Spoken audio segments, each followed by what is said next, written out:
The Statement of Randolph Carter by H.P. Lovecraft.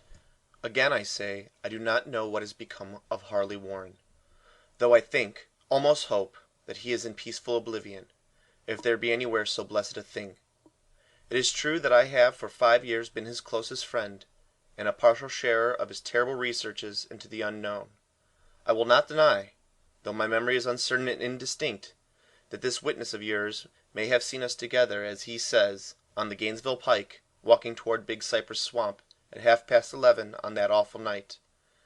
That we bore electric lanterns, spades, and a curious coil of wire with attached instruments I will even affirm, for these things all played a part in the single hideous scene which remains buried in my shaken recollection. But of what followed, and of the reason I was found alone and dazed on the edge of the swamp the next morning, I must insist that I know nothing, save what I was told over and over again. You say to me that there is nothing in the swamp or near it which could form the setting of that awful episode. I reply that I knew nothing beyond what I saw. Vision or nightmare it may have been. Vision or nightmare I fervently hope it was. Yet it is all that my mind retains of what took place in those shocking hours after we left the sight of men. And why Harley Warren did not return, he or his shade, or some nameless thing I cannot describe, alone can tell. As I have said before, the weird studies of Harley Warren were well known to me, and to some extent shared by me. Of his vast collection of strange, rare books on forbidden subjects, I have read all that are written in the languages of which I am master. But these are few as compared with those languages I can understand. Most, I believe, are in Arabic, and the fiend-inspired book which brought on the end, the book which he carried in his pocket out of this world, was written in characters whose like I never saw elsewhere. Warren would never tell me just what was in the book. As to the natures of our studies, must I say again that I no longer retain full comprehension? It seems to me rather merciful that I do not, for they were terrible studies which I pursued more through reluctant fascination than through actual inclination. Warren always dominated me, and sometimes I feared him. I remember how I shuddered at his facial expressions on the night before the awful happenings, when he talked so incessantly of his theory, why certain corpses never decay, but rest firm and fat in their tomb for 1,000 years. But I do not fear him now, for I suspect that he has known horrors beyond my ken. Now I fear for him. Once more I say that I have no clear idea of our object on that night.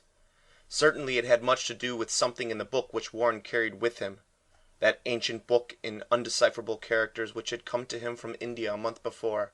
But I swear I do not know what it was we expected to find. Your witness says he saw us at 11:30 on the Gainesville pike, headed for Big Cypress Swamp. This is probably true, but I have no distinct memory of it.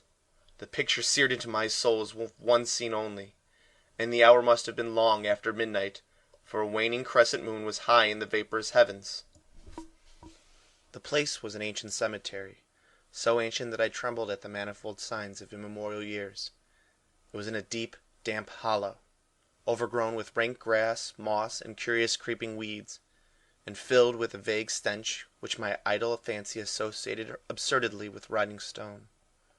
On every hand were the signs of neglect and decrepitude, and I seemed haunted by the notion that Warren and I were the first living creatures to invade a lethal silence of centuries. Over the valley's rim a waning crescent moon peered through the noisome vapors that seemed to emanate from unheard-of catacombs, and by its feeble, wavering beams I could distinguish a repellent array of antique slabs, urns, cenotaphs, and mausoleum facades, all crumbling, moss-grown, and moisture-stained, and partly concealed by the gross luxuriance of the unhealthy vegetation. My first vivid impression of my own presence in this terrible necropolis concerns the act of pausing with Warren before a certain half-obliterated sepulchre, and of throwing down some burdens which we seemed to have been carrying. I now observed that I had with me an electric lantern and 2 spades, whilst my companion was supplied with a similar lantern and a portable telephone outfit. No word was uttered, for the spot and the task seemed known to us, and without delay we seized our spades and commenced to clear away the grass, weeds, and drifted earth from the flat, archaic mortuary. After uncovering the entire scene, which consisted of 3 immense granite slabs, we stepped back some distance to survey the carnal scene, and Warren appeared to make some mental calculations. Then he returned to the sepulchre, and using his spade as a lever sought to pry up the slab lying nearest to the stony ruin, which may have been a monument in its day. He did not succeed and motioned to me to come to his assistance. Finally, our combined strength loosened the stone, which we raised and tipped to one side. The removal of the slab revealed a black aperture, from which rushed an effluence of miasmal gases so nauseous that we started back in horror. After an interval, however, we approached the pit again, and found the exhalations less unbearable. Our lanterns disclosed the top of a flight of stone steps, dripping with some detestable ichor of the inner earth, and bordered by moist walls encrusted with niter. And now, for the first time, my memory records verbal discourse. Warren addressing me at length in his mellow, tenor voice, a voice singularly unperturbed by our awesome surroundings. "I'm sorry to have to ask you to stay on the surface," he said, "but it'd be a crime to let anyone with your frail nerves go down there. You can't imagine, even from what you've read and what I've told you, the things I shall have to see and do. It's fiendish work, Carter, and I doubt if any man with ironclad sensibilities could ever see it through and come up alive and sane. I don't wish to offend you, and heaven knows I'd be glad enough to have you with me, but the responsibility is in a certain sense mine, and I couldn't drag a bundle of nerves like you down to probable death or madness. I tell you, you can't imagine what the thing is really like, but I promise to keep you informed over the telephone of every move. You see, I have enough wire here to reach to the center of the earth and back. I can still hear in memory those coolly spoken words, and I can still remember my remonstrances. I seemed desperately anxious to accompany my friend into those sepulchral depths, yet he proved inflexibly obdurate. At one time he threatened to abandon the expedition if I remained insistent, a threat which proved effective, since he alone held the key to the thing. All this I can remember, though I no longer know what manner of thing we sought. After he had obtained my reluctant acquiescence in his design, Warren picked up the reel of wire and adjusted the instruments. At his nod, I took one of the latter and seated myself upon an aged discolored gravestone, close by the newly uncovered aperture. Then he shook my hand, shouldered the coil of wire, and disappeared within that indescribable ossuary. For a minute I kept the sight of the glow of his lantern, and heard the rustle of the wire as he laid it down after him. But the glow soon disappeared abruptly, as if a turn in the stone staircase had been encountered, and the sound died away almost as quickly. I was alone, yet bound to the unknown depths by those magic strands, whose insulated surface lay green beneath the struggling beams of that waning crescent moon. I constantly consulted my watch by the light of my electric lantern, and listened with feverish anxiety at the receiver of the telephone, but for more than a quarter of an hour heard nothing. Then a faint clicking came from the instrument, and I called down to my friend with a tense voice. Apprehensive as I was nevertheless unprepared for the words which came up from the uncanny vault in accents more alarmed and quivering than any I had heard before from Harley Warren. He who was so calmly left me a little while previously, now called from below in a shaky whisper, more portentous than the loudest shriek. "God, if you could see what I am seeing!" I could not answer. Speechless, I could only wait. Then came the frenzied tones again. "Carter, it's terrible, monstrous, unbelievable!" This time my voice did not fail me, and I poured into the transmitter a flood of excited questions. Terrified, I continued to repeat, "Warren, what is it? What is it?" Once more came the voice of my friend, still hoarse with fear and now apparently tinged with despair. "I can't tell you, Carter. It's too utterly beyond thought. I dare not tell you. No man could know it and live. Great God, I never dreamed of this." Stillness again, save for my now incoherent torrent of shuddering inquiry.